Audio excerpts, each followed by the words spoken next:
Imagine waking up one morning and seeing something impossible on the horizon. The ocean, which has been exactly where it's supposed to be your entire life, is rising. Not slowly, like the tide, fast. 6 inches every single day. You watch the water swallow your village, your fields, everything you've ever known, moving inland at 1 mile per day like a living thing that refuses to stop. Your children are screaming, your neighbors are fleeing, and you realize with absolute horror there's nowhere to run, that the water won't follow. This isn't fiction, this isn't a movie. This actually happened around 5600 BC when the Mediterranean broke through the Bosphorus and turned the Black Sea from a peaceful freshwater lake into a saltwater ocean in one catastrophic year. Tens of thousands of people watched their entire world disappear beneath the waves. But here's what should terrify you. That wasn't even the worst flood, not by a long shot, because between 15,000 and 10,000 years ago, our planet experienced floods so catastrophic, so impossibly massive, that they make modern tsunamis look like bathtub splashes. Water releases equivalent to 10 times all the rivers on Earth flowing simultaneously. Ice dams the size of entire states collapsing in hours. Sea levels rising 400 feet and drowning continental shelves that millions of people called home. And every single ancient civilization on Earth, from Mesopotamia to Australia to the Americas, preserved detailed memories of these catastrophes in stories so consistent, so specific, that coincidence becomes mathematically impossible. What really happened? And why does every culture remember it the same way? Let's start with the oldest written account we have, the Epic of Gilgamesh from ancient Mesopotamia, carved into clay tablets around 2100 BC, but preserving oral traditions probably thousands of years older. In this story, the gods decide to destroy humanity through flooding. But one god, Ea, warns a man named Utnapishtim by speaking to the reed wall of his house rather than directly to him, technically keeping his oath not to warn humans. Ea's instructions are insanely specific. Build a vessel measuring 120 cubits in each dimension, essentially a massive cube about 180 feet on all sides. Create 7 decks, each divided into 9 compartments. Seal everything with bitumen and pitch. Take aboard representatives of all living creatures, plus craftsmen to preserve human knowledge. The detail here is what's shocking. This isn't vague mythology, this is an engineering manual. The cube design prioritizes stability over navigation, creating a vessel designed to survive violent waters rather than travel anywhere. The compartmentalization prevents catastrophic flooding if the hull breaches, distributes weight evenly, and provides redundancy if sections fail. The materials, gopher wood framework sealed with bitumen inside and out, create multiple barriers against water infiltration. This is practical knowledge from someone who actually understood shipbuilding and flood survival. And the flood itself? 6 days and 7 nights of waters so violent that even the gods cowered in fear. When it finally subsides, Utnapishtim releases birds to test for dry land. First a dove, then a swallow, finally a raven that doesn't return. Sound familiar? Now jump to India, where the Matsya Purana tells essentially the same story, but with completely different details that prove this isn't just cultural borrowing. King Satyavrata receives divine warning from Vishnu's fish avatar, Matsya, who instructs him to build a massive boat. During the flood, this enormous horned fish physically tows the vessel through raging waters, while Satyavrata preserves the Vedas and seeds of all plant life. The flood covers the entire earth for an extended period, then Matsya delivers the survivors to safety, and the world begins anew. Greece has Deucalion and Pyrrha, who receive warning from Prometheus and build a chest-like vessel, floating for 9 days before landing on Mount Parnassus. After the waters recede, they repopulate Earth by throwing stones over their shoulders, that transform into humans. Norse mythology preserves flood traditions within Ragnarok, where massive floods cover the earth and only two humans, Lif and Lifthrasir, survive by hiding in Yggdrasil, the world tree. The Aztecs describe the fourth sun, Nahuatl, water sun, ending when the god Tlaloc caused torrential rains and floods that transformed humans into fish. Only one couple survived by hollowing out a cypress tree. Australian Aboriginal cultures, isolated for over 40,000 years, tell of the rainbow serpent causing massive floods that covered the landscape. The Hopi describe the Third World ending through massive flooding, with survivors taking refuge in sealed hollow reeds. The Cherokee, Choctaw, Ojibwe, Inca, every single one has detailed flood stories.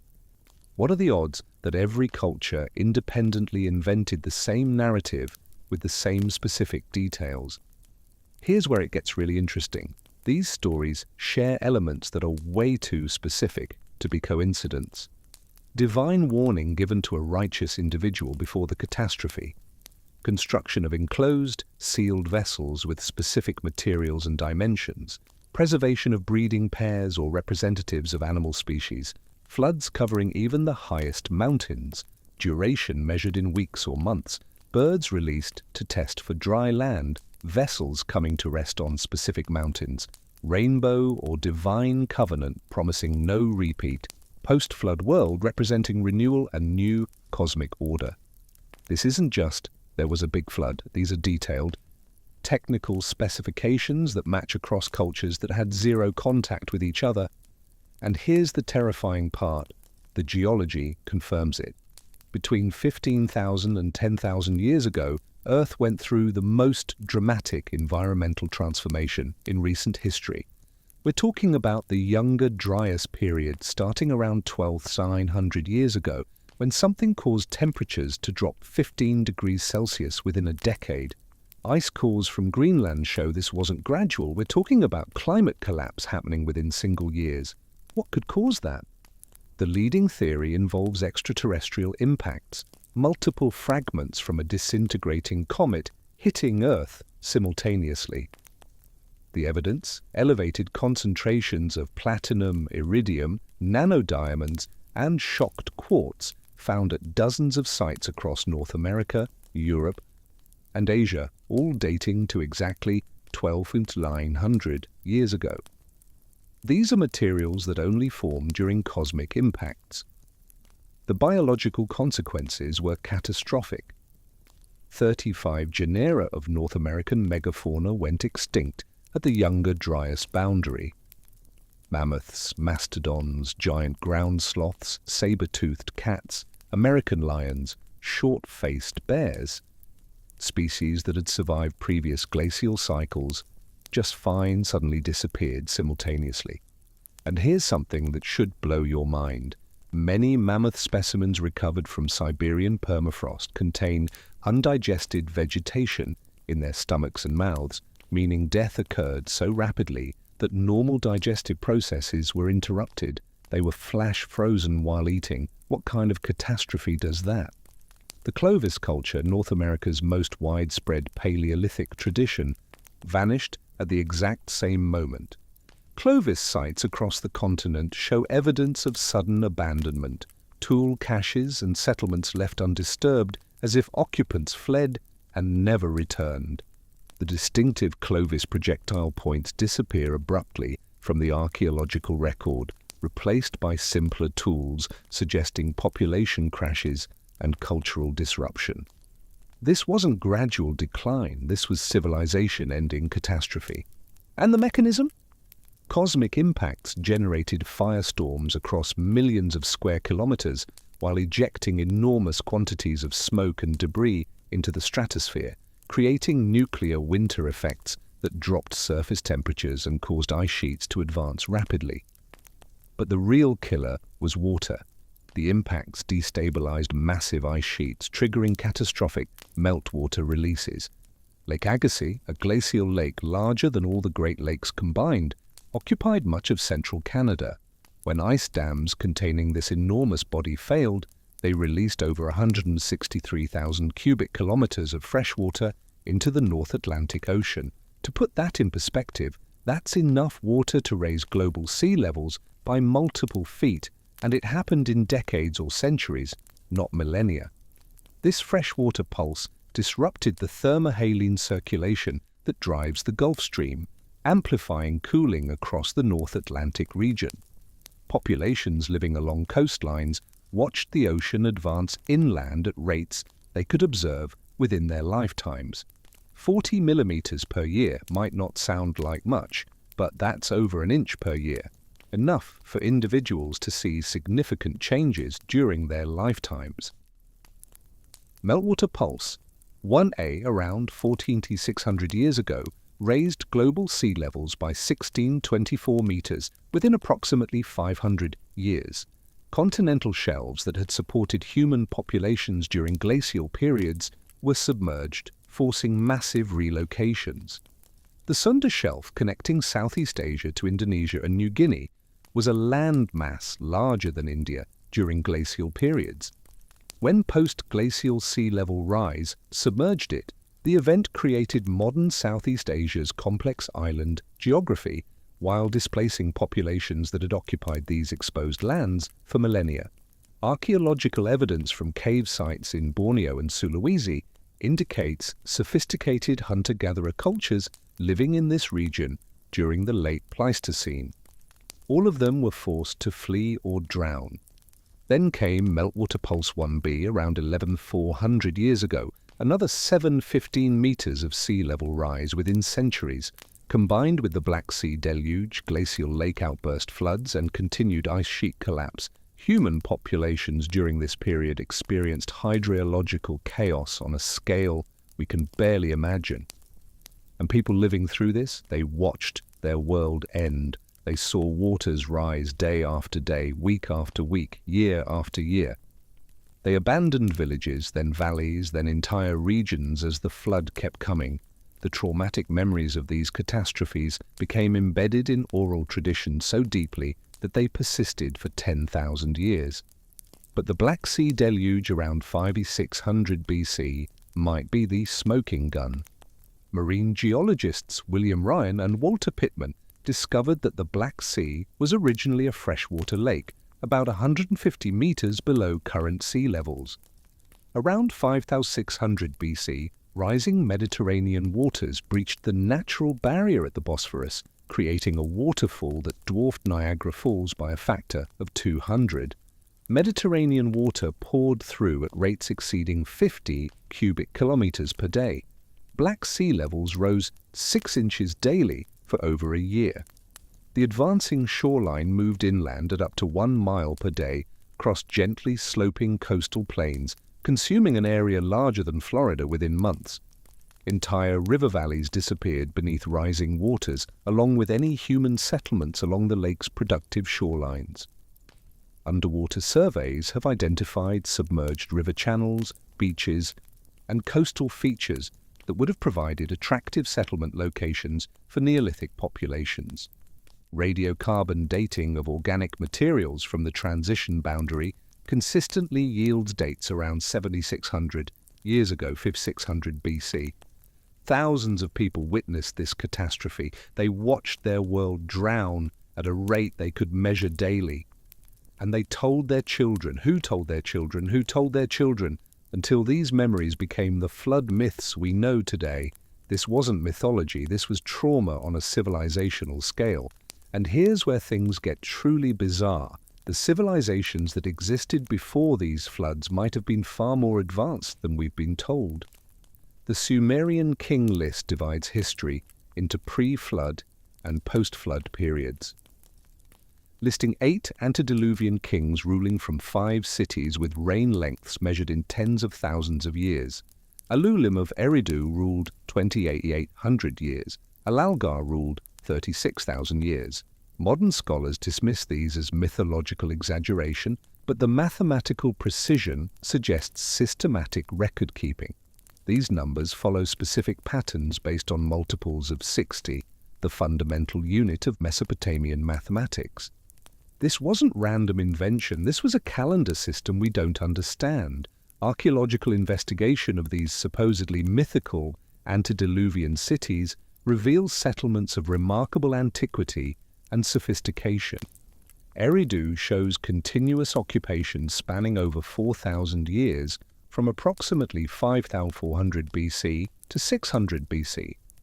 The earliest levels contain advanced pottery, sophisticated irrigation systems, and monumental architecture that demonstrates organizational capabilities supposedly impossible for that time period.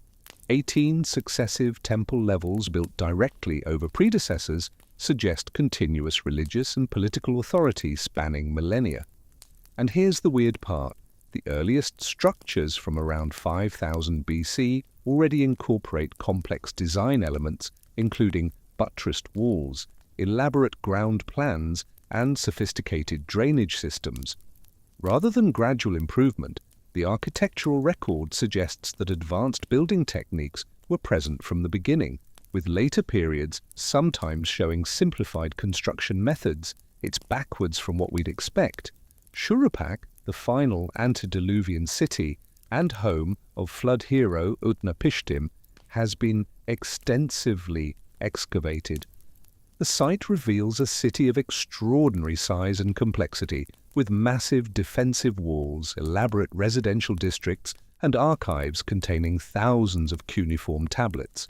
Radiocarbon dating places Shuruppak's destruction around 2150 BC, coinciding with geological evidence for catastrophic flooding. The destruction layer shows sudden abandonment, valuable objects left in place, storage facilities still containing grain. People fled rapidly and never returned to recover their possessions. The archaeological evidence directly supports flood traditions identifying Shuruppak as ground zero for the deluge, but the most compelling archaeological evidence comes from Göbekli Tepe in southeastern Turkey. This massive ceremonial complex dates to approximately 9500 BC, that's 6,000 years before Stonehenge and 7,000 years before the Egyptian pyramids. The site consists of at least 20 circular enclosures containing massive T-shaped pillars weighing up to 16 tons, carved from single blocks of limestone. These pillars are arranged in precise geometric patterns and decorated with sophisticated relief carvings depicting animals, abstract symbols, and humanoid figures. The artistic quality rivals classical civilizations. Who were these people? How did hunter-gatherers, because that's what we're told, lived in 1500 BC, possess the organizational capability to move 16-ton stones and create such sophisticated art? Construction required knowledge of leverage, transportation, and stone carving that supposedly didn't exist. The site's astronomical alignments suggest advanced understanding of celestial mechanics, with various structures oriented toward specific stars and constellations. This wasn't primitive religion, this was sophisticated astronomy being practiced 1100 years ago. And then around 8000 BC, something extraordinary happened. The entire complex was deliberately buried, not abandoned, not destroyed, carefully covered with tons of soil and rubble, in what appears to be an intentional preservation effort. Why? The burial process required enormous labor investment. What were they protecting it from? The most likely answer, they knew the floods were coming. The Book of Enoch, an ancient Jewish text not included in most biblical canons, preserves traditions about the Watchers, divine beings who descended to earth during the antediluvian period and taught humanity forbidden knowledge. 200 Watchers under Semjaza made a pact to take human wives and reveal celestial secrets. They taught metallurgy, cosmetics, weaponry, astronomy, and magical practices reserved for divine beings. Azazel taught men to make swords, knives, shields, and armor. Barakiel taught astrology. Kokabiel taught constellation interpretation. These technical specifications suggest the Watcher traditions preserve memories of actual technological transfer rather than mythology. The offspring of Watchers and human women, the Nephilim, were described as giants of extraordinary size and strength. The Book of Enoch provides specific measurements, describing individuals reaching heights of 300 cubits in some manuscripts, 450 feet, obviously exaggerated, though other versions give more modest figures of 15-20 cubits, 22-30 feet. The text emphasizes that Nephilim consumed enormous quantities of food and eventually turned to cannibalism when normal resources proved insufficient. Archaeological evidence for giant human remains remains controversial, but 18th and 19th century newspaper accounts consistently document discoveries of unusually large skeletons across North America. The Smithsonian allegedly collected many of these specimens, though they've since disappeared from official records. Megalithic monuments worldwide provide tangible evidence of antediluvian architectural capabilities that far exceeded conventional understanding. Baalbek in Lebanon contains the largest worked stone blocks in the world. The trilithon stones weigh approximately 800 tons each, and the unfinished Stone of the Pregnant Woman exceeds 1,000 tons. These massive blocks were quarried, transported, and precisely positioned using techniques that remain unexplained. Sacsayhuaman in Peru demonstrates similar construction with 200-ton blocks fitted together with precision, preventing insertion of a knife blade between joints. The irregular polygonal shapes fit like three-dimensional puzzles, creating earthquake-resistant walls of extraordinary strength. The precision suggests advanced geometry and possibly sophisticated tools that haven't survived in the archaeological record. Puma Punku in Bolivia presents even more remarkable precision. Massive andesite blocks were cut with tolerances measured in fractions of millimeters, creating surfaces flat to within 1/64th inch and angles accurate to within minutes of arc. Andesite ranks 6.57 on the Mohs hardness scale, nearly as hard as quartz, and extremely difficult to work with copper or bronze tools. The blocks incorporate complex interlocking joints requiring three-dimensional geometric calculations and precision cutting.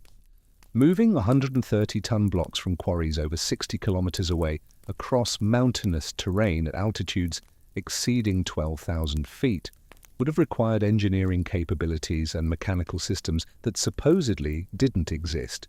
Yet there they are, fitted so precisely that the joints remain watertight after thousands of years. The Antikythera mechanism discovered in a Roman-era shipwreck off Greece represents perhaps the most famous out-of-place artifact. Dating to approximately 150 BC, this bronze device contains gear trains of extraordinary complexity that replicate celestial body movements with precision not matched until medieval mechanical clocks. The mechanism incorporates differential gears, epicyclic gear trains, and pin and slot devices demonstrating mechanical engineering knowledge supposedly unknown to ancient civilizations. X-ray tomography reveals it could predict solar and lunar eclipses, track the Olympic Games' 4-year cycle, and calculate planetary positions with accuracy, suggesting centuries of accumulated astronomical data. The technological sophistication implies a tradition of precision engineering requiring specialized workshops, advanced metallurgy, and mathematical knowledge that leaves no trace in conventional archaeological records. The Baghdad battery, discovered at a Parthian site near Baghdad, consists of a clay jar containing a copper cylinder and iron rod generating electrical current when filled with acidic solutions. Similar devices found at multiple Middle Eastern sites dating from 250 BC to 250 AD indicate widespread knowledge of galvanic principles not formally understood until Alessandro Volta's 1800 experiments. The batteries produce voltages sufficient for electroplating, and analysis of ancient metalwork reveals evidence of electroplating techniques requiring precisely such electrical sources. The Saqqara bird from Egypt, dating to approximately 200 BC, incorporates aerodynamic principles not formally understood until modern aviation.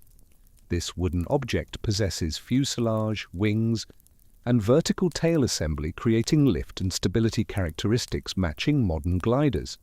Wind tunnel tests confirm flight characteristics superior to many early 20th century aircraft designs, but perhaps the most disturbing evidence comes from underwater archaeology. The Yonaguni Monument off Japan presents massive stone structures incorporating stepped pyramids, terraced platforms and carved channels, suggesting human construction. The monument extends over 500 meters and rises 25 meters from the ocean floor. Geological analysis indicates the area was submerged approximately 10,000–12,000 years ago during post-glacial sea level rise, placing construction during the late Pleistocene when conventional archaeology maintains humans lacked organizational capabilities for monumental architecture. The monument incorporates precisely cut angles, smooth surfaces, and geometric patterns suggesting systematic planning. Underwater surveys identify apparent stairways, corridors, and ceremonial platforms requiring sophisticated structural engineering. Marine archaeological investigations throughout the Mediterranean have uncovered submerged settlements, revealing sophisticated urban planning dating to periods before the supposed development of complex societies. Off Alexandria, Egypt, underwater surveys have mapped extensive submerged structures including harbors, temples, and residential districts inundated by earthquakes and sea level changes. The Bimini Road in the Bahamas consists of massive limestone blocks arranged in linear patterns extending hundreds of meters across the ocean floor, showing evidence of human modification. Carbon dating yields ages exceeding 10,000 years, placing construction when Caribbean populations supposedly lacked capabilities for monumental projects. Sonar surveys have identified numerous underwater structures worldwide off India, Japan, the Mediterranean, and Caribbean coasts, suggesting extensive prehistoric civilizations submerged during post-glacial flooding. The systematic suppression of anomalous archaeological evidence represents one of modern archaeology's most troubling aspects. The Smithsonian Institution's early collecting practices included acquisition of anomalous artifacts and human remains subsequently removed from public display and research access. Internal documents suggest institutional policies deliberately limited investigation of discoveries contradicting accepted theories. Academic pressure to conform creates systematic bias against reporting discoveries challenging conventional interpretations. Researchers reporting anomalies face professional ostracism, funding cuts, and career limitations, discouraging investigation of controversial evidence. The Cardiff giant controversy of 1869, though an actual hoax, established precedents for dismissing anomalous discoveries without proper investigation, enabling institutions to dismiss legitimate evidence by invoking past hoaxes. Private collections worldwide contain artifacts demonstrating advanced prehistoric technologies, anomalous human remains, and evidence challenging conventional understanding. These materials preserve discoveries that might otherwise have been destroyed, though their removal from scientific oversight limits opportunities for proper analysis.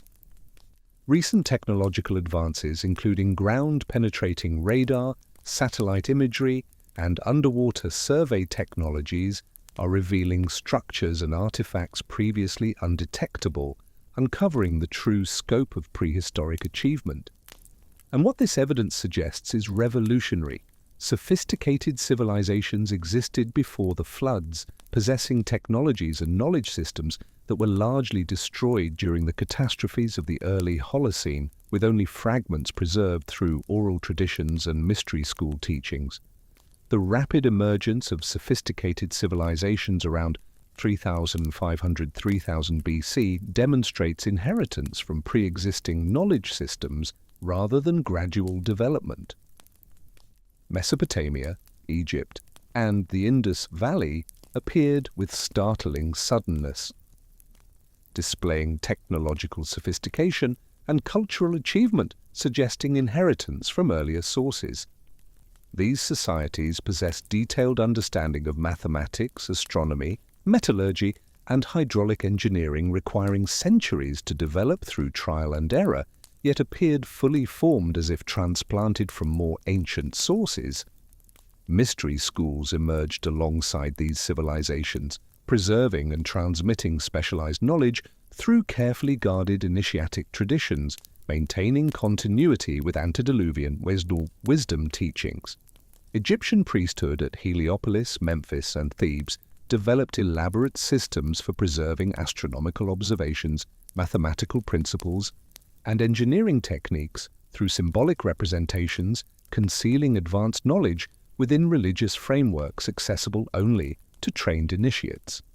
The pyramid texts from 2400 to 300 BC contain mathematical relationships and astronomical alignments demonstrating sophisticated understanding supposedly non-existent during the Old Kingdom. The Great Pyramid incorporates mathematical relationships including pi, phi, and Earth's dimensions, obtainable only through systematic observation spanning multiple generations.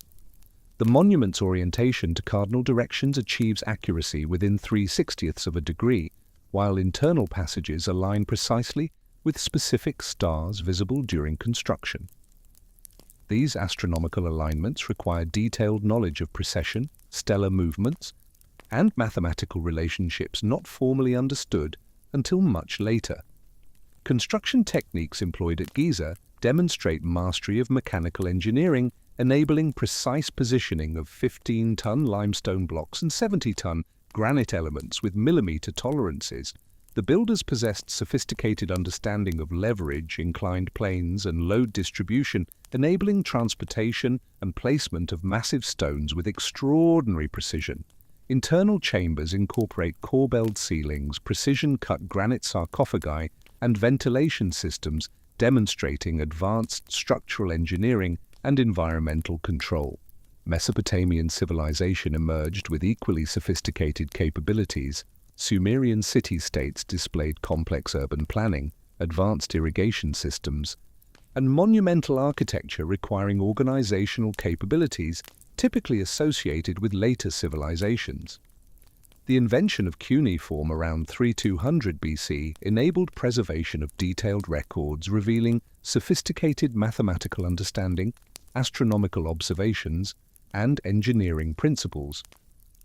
Sumerian mathematics incorporated base 60 calculations enabling precise astronomical observations and engineering calculations with accuracy not matched until modern systems.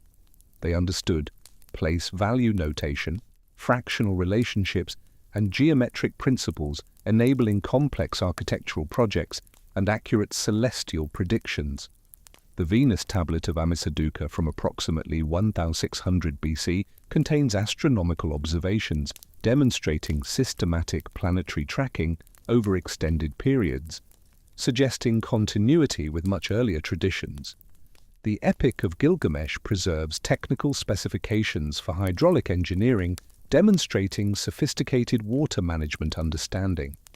The text describes massive irrigation systems, flood control measures, and urban water distribution networks requiring mathematical calculations and engineering expertise supposedly non-existent in the 3rd millennium BC. The Indus Valley civilization presents perhaps the most enigmatic example of sophisticated urban planning, appearing suddenly around 3300 BC without apparent regional precedent. Harappa and Mohenjo-daro incorporated advanced sewage systems, standardized brick production, and water management technologies not matched until Roman times.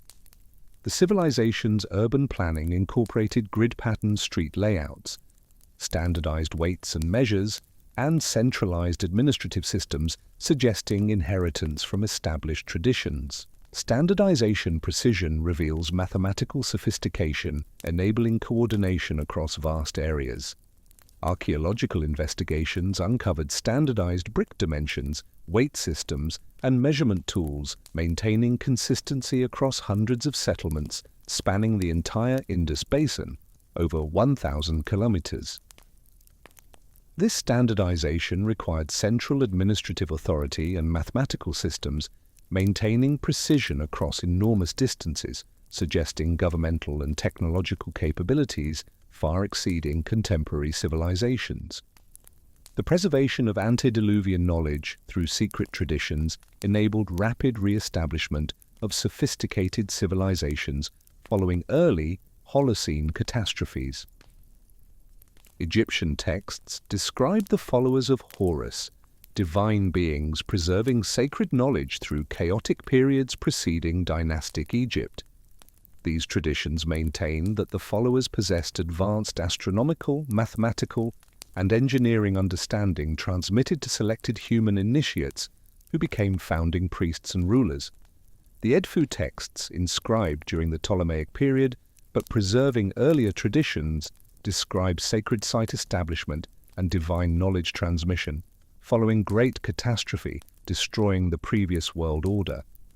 Texts specify that followers established temple complexes at specific locations, incorporating astronomical alignments and geometric relationships, preserving ancient wisdom in architectural form.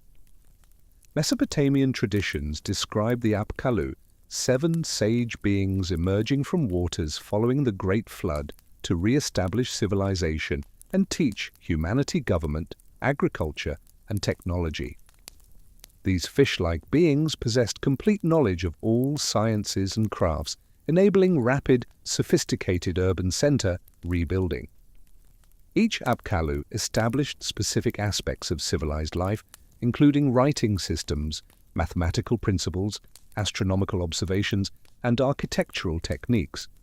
The Babylonian priest Berossus, writing in the 3rd century BC, preserved detailed Apkallu accounts describing their role, transmitting antediluvian knowledge to post-flood civilizations. According to Berossus, the Apkallu appeared during specific antediluvian kings' reigns, providing instruction in all civilized life aspects, from agricultural techniques to temple construction. The architectural achievements of early dynastic Egypt demonstrate inherited engineering knowledge, enabling monuments remaining among humanity's greatest achievements. Djoser's Step Pyramid, constructed around 2830 BC, represents a sudden architectural sophistication leap, incorporating complex geometric relationships, precise stone cutting, and structural engineering principles without apparent precedent. The monument's architect Imhotep was revered as a divine figure whose knowledge encompassed medicine, astronomy, and engineering, suggesting he served as a conduit for preserved antediluvian wisdom. Hieroglyphic writing systems' rapid development demonstrates inherited symbolic and linguistic principles, enabling sophisticated communication and record-keeping from Egyptian civilization's earliest periods. The cyclical nature of civilizational development revealed through flood traditions provides crucial context for understanding current global challenges. Ancient accounts patterns of corruption, environmental degradation, and catastrophic destruction may reflect natural cycles periodically resetting human civilization, while providing opportunities for improved development during subsequent rebuilding phases. Understanding these cycles could enable more effective preparation for future catastrophes while identifying optimal strategies for maintaining civilizational continuity. The integration of geological, archaeological, and textual evidence supporting catastrophic flooding provides compelling validation for flood traditions' historical accuracy while revealing prehistoric civilizations' sophisticated nature. The consistency across multiple disciplines and cultural contexts eliminates alternative explanations based on coincidence or mythological invention, establishing flood narratives as genuine historical memories of actual catastrophic events fundamentally shaping human development. This recognition requires fundamental revision of conventional chronologies and human cultural evolution models. Global flood tradition distribution among culturally isolated populations demonstrates that catastrophic flooding affected worldwide populations during specific historical periods, creating traumatic memories embedded in oral traditions and religious systems across continents. Detailed technical information preservation within these traditions indicates prehistoric populations possessed sophisticated knowledge systems enabling accurate complex information recording and transmission across millennia of cultural change. Flood narratives ultimately reveal humanity as a species with far greater historical depth, technological capability, and spiritual sophistication than conventional academic models suggest.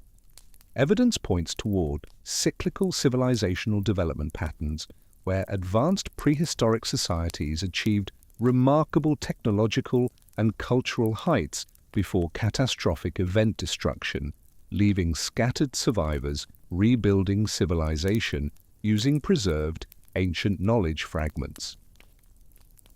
And this cyclical model provides crucial insights for understanding human potential while offering practical guidance for navigating future catastrophic challenges threatening contemporary civilization. The Great Flood represents not merely ancient mythology but genuine historical memory of catastrophic events fundamentally shaping human development, destroying advanced prehistoric civilizations, and establishing survival and rebuilding patterns continuing to influence human society today.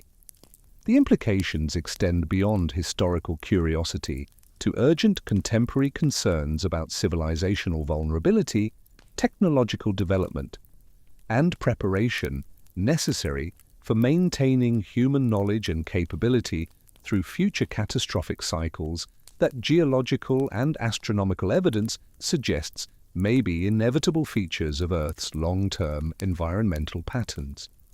We face similar challenges today: climate change, rising sea levels, potential cosmic impacts, solar storms capable of destroying our electrical infrastructure. Ancient flood survivors left us blueprints for survival, advanced warning systems, detailed vessel specifications, biological preservation techniques, knowledge transmission methods. These aren't just interesting historical curiosities, they're practical guides for surviving the catastrophes that may be coming. Consider the Ark specifications preserved across cultures.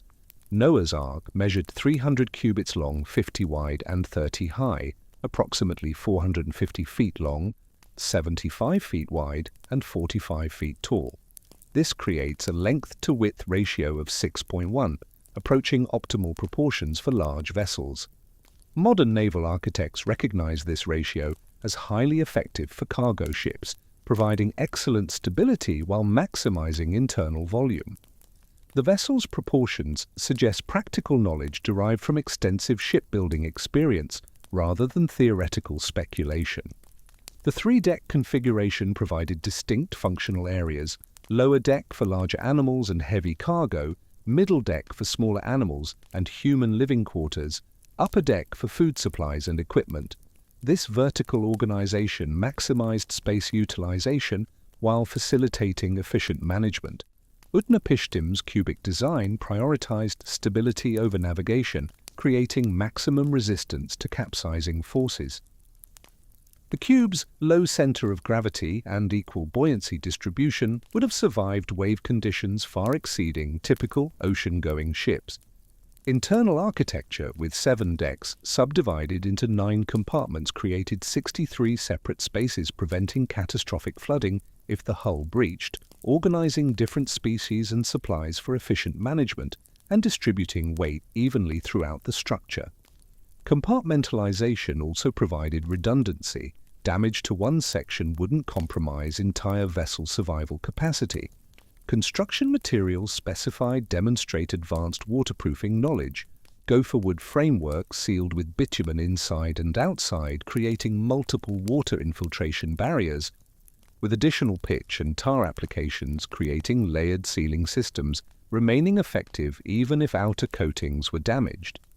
The biological preservation requirements reveal sophisticated understanding. Computer modeling of biblical ark specifications reveals a vessel with exceptional stability characteristics capable of surviving wave conditions far exceeding those encountered by typical ocean-going ships. The ark's proportions and displacement would have created a vessel virtually impossible to capsize, with stability margins remaining effective even under extreme loading conditions and violent sea states. Cargo capacity calculations demonstrate theoretical ability to preserve representative biological diversity through catastrophic events. The biblical ark's internal volume of approximately 1.4 million cubic feet could have accommodated thousands of animal species along with necessary food supplies and human requirements for extended voyages. Modern zoo management techniques suggest space requirements for maintaining breeding populations of most animal species would have been well within the ark's capacity, particularly considering many species could have been preserved as juveniles or in dormant states. Preservation of seeds, eggs, and other genetic material would have provided additional mechanisms for maintaining biological diversity without requiring space for adult breeding pairs of every species. Ancient cultures demonstrated sophisticated understanding of seed storage, egg preservation, and other techniques for maintaining genetic viability over extended periods. These methods would have enabled ark builders to preserve far more biological diversity than would be possible through adult animal preservation alone. The role of arks as repositories for cultural knowledge appears consistently across flood traditions, suggesting these vessels served purposes beyond biological preservation. Mesopotamian sources describe Utnapishtim carrying craftsmen and artisans aboard, ensuring essential technical knowledge would survive the catastrophe. Preservation of human expertise in metallurgy, agriculture, construction, and other critical skills would have proven essential for rebuilding post-flood civilization. Biblical traditions emphasize Noah's role as a preacher of righteousness who preserved not only biological life but also moral and spiritual knowledge. The ark served as a floating sanctuary where divine commandments and ethical principles were maintained while the corrupt antediluvian world was destroyed. This cultural and religious knowledge preservation provided the foundation for establishing new civilizations based on improved moral principles. Hindu traditions describe Veda's preservation aboard Satyavrata's vessel, ensuring sacred knowledge and religious practices would survive the cosmic deluge. The texts emphasize this spiritual wisdom preservation was equally important to biological survival, as it provided philosophical and practical knowledge necessary for creating righteous, post-flood civilizations. Integration of biological and cultural preservation demonstrates sophisticated understanding of successful civilization rebuilding requirements. Divine causation explanations across traditions present the flood as necessary correction rather than arbitrary punishment, aimed at restoring cosmic balance fundamentally disrupted by accumulated transgressions. The Book of Enoch provides the most detailed analysis of antediluvian corruption, describing a cascade of transgressions beginning with watchers abandoning celestial stations to take human wives. 200 watchers under Semjaza swore mutual oaths to proceed despite knowing consequences. Their dissent represented more than disobedience. It constituted fundamental cosmic hierarchy violation, maintaining separation between celestial and terrestrial realms. Watchers possessed knowledge and capabilities never intended for earthly application. Their decision to share these secrets initiated corruption processes ultimately requiring complete world system reset. Technological transfer from watchers to humans created immediate natural social development disruption. Azazel's metallurgy instruction enabled advanced weapon production, transforming human warfare from primitive conflict into systematic slaughter. The text describes how men learned to forge swords, spears, shields, and armor, giving certain groups overwhelming military advantages. This technological inequality destabilized existing social structures and initiated conquest and oppression cycles spreading across the antediluvian world. The knowledge was inherently corrupting because it provided capabilities without wisdom or moral development necessary to use them responsibly. Barakiel's astrology and divination teaching introduced humans to cosmic forces they were unprepared to comprehend or control. This knowledge enabled certain individuals to predict natural phenomena, manipulate agricultural cycles, and claim divine authority based on apparent ability to command celestial forces. The Nephilim offspring represented fundamental cosmic order violation that couldn't be permitted to continue. These beings possessed physical capabilities far exceeding normal human limitations while retaining human appetites and desires magnified to destructive proportions. The Book of Enoch describes Nephilim consuming vast quantities of food, eventually exhausting normal agricultural production and turning to cannibalism when conventional resources proved insufficient. Their enormous size and strength enabled them to dominate human populations, establishing themselves as rulers and gods, while their hybrid nature made them inherently unstable and violent. Nephilim rule created systematic oppression, perverting all aspects of human civilization. Their superhuman abilities enabled massive monument and city construction, demonstrating their power while enslaving human populations to serve their projects. Mesopotamian flood traditions provide parallel corruption accounts, focusing more on demographic and environmental factors than supernatural intervention. The Epic of Atrahasis describes how human population growth reached levels disrupting cosmic order, creating noise and activity preventing gods from sleeping. This suggests the problem wasn't merely numerical increase, but intensity of human activity accompanying dense urban civilization. The text describes cities filled with constant construction, commerce, manufacturing, and social interaction, creating unprecedented environmental disruption and resource consumption levels. Initial divine interventions through plague, drought, and famine intended to reduce human population to sustainable levels failed because human ingenuity, guided by divine wisdom from Ea, enabled survival and recovery, quickly restoring population levels. The fundamental problem was humanity's inability to maintain demographic balance voluntarily, requiring increasingly severe interventions to prevent complete environmental collapse. Astronomical basis for cyclical destruction theories appears in ancient understanding of precession and planetary alignments, creating recurring cosmic conditions associated with catastrophic change. Mesopotamian astronomical texts describe long-term cycles based on precession of equinoxes, creating recurring configurations associated with divine judgment and world transformation.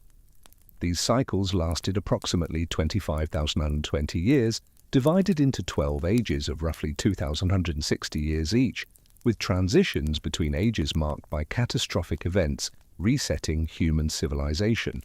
Ancient astronomical knowledge precision enabled prediction of cosmic conditions, triggering catastrophic events, allowing preparation for survival through predetermined transition periods.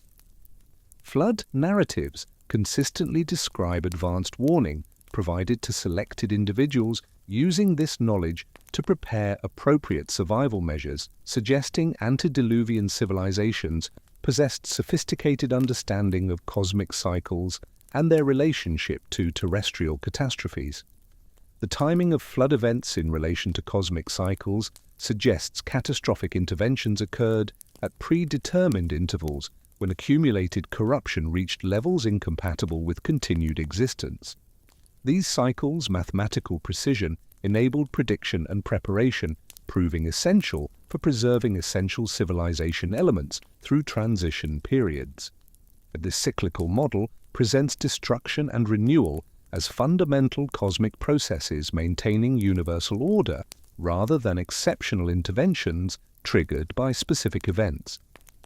Global flood tradition distribution with consistent divine motivation explanations suggests these accounts preserve genuine memories of cosmic events affecting worldwide populations during specific historical periods.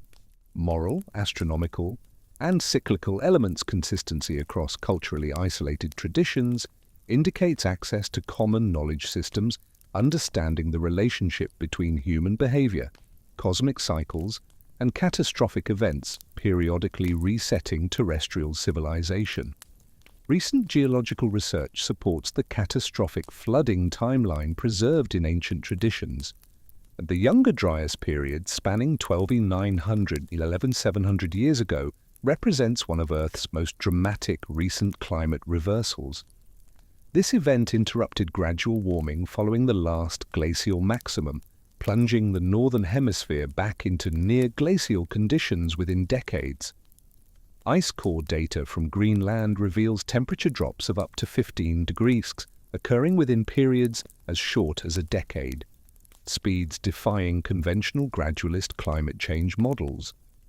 The Younger Dryas boundary layer contains extraordinary concentrations of platinum, nanodiamonds, and other exotic materials suggesting extraterrestrial impact events coinciding with climate catastrophe.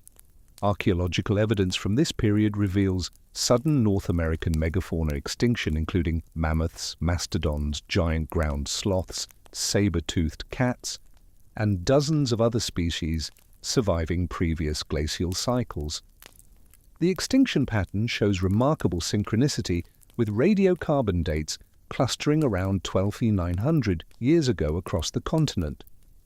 Many specimens preserve evidence of rapid burial and flash freezing, with mammoth carcasses recovered from Siberian permafrost containing undigested vegetation in stomachs and mouths, indicating death occurred so rapidly that normal digestive processes were interrupted. The Clovis culture, North America's earliest widespread archaeological tradition, disappears abruptly at the Younger Dryas boundary, replaced by more generalized hunting and gathering adaptations, suggesting population crashes and cultural disruption on a continental scale. Geological evidence for the Younger Dryas mechanism points toward massive freshwater releases from glacial lakes, disrupting oceanic circulation patterns. Lake Agassiz, a glacial lake larger than all Great Lakes combined, occupied much of central Canada during the late Pleistocene. When ice dams containing this enormous water body failed, they released volumes exceeding 163,000 cubic kilometers of fresh water into the North Atlantic Ocean. This freshwater pulse disrupted the thermohaline circulation system, driving the Gulf Stream and Atlantic meridional overturning circulation, causing rapid cooling across the North Atlantic region. The scale staggers comprehension: enough water to raise global sea levels by multiple meters released within decades or centuries. The Black Sea deluge theory, proposed by marine geologists William Ryan and Walter Pittman, provides compelling evidence for catastrophic flooding directly impacting human populations and generating lasting cultural memories. Their research revealed the Black Sea was originally a freshwater lake lying approximately 150 meters below current sea levels during the early Holocene, around 5,600 BC. Rising Mediterranean waters breached the natural barrier at the Bosphorus, creating a catastrophic waterfall dwarfing Niagara Falls by a factor of 200. Ryan and Pittman calculated Mediterranean water poured through the Bosphorus breach at rates exceeding 50 cubic kilometers per day, raising Black Sea levels by approximately 6 inches daily for over a year. The advancing shoreline moved inland at rates of up to 1 mile per day across gently sloping northern and western coastal plains, consuming an area larger than Florida within months. Archaeological evidence supports human occupation around the pre-flood Black Sea basin. Underwater surveys have identified submerged river channels, beaches, and coastal features that would have provided attractive settlement locations for Neolithic populations. The flooding would have displaced thousands of people who had established communities along the lake's shores, forcing mass migrations that could have carried flood traditions across Europe and Asia. The traumatic nature of this event, with its supernatural scale and devastating impact on established communities, provides a plausible mechanism for generating the detailed flood memories preserved in mythological traditions. This wasn't gradual change. This was watching your entire world drown at a rate you could measure by the hour.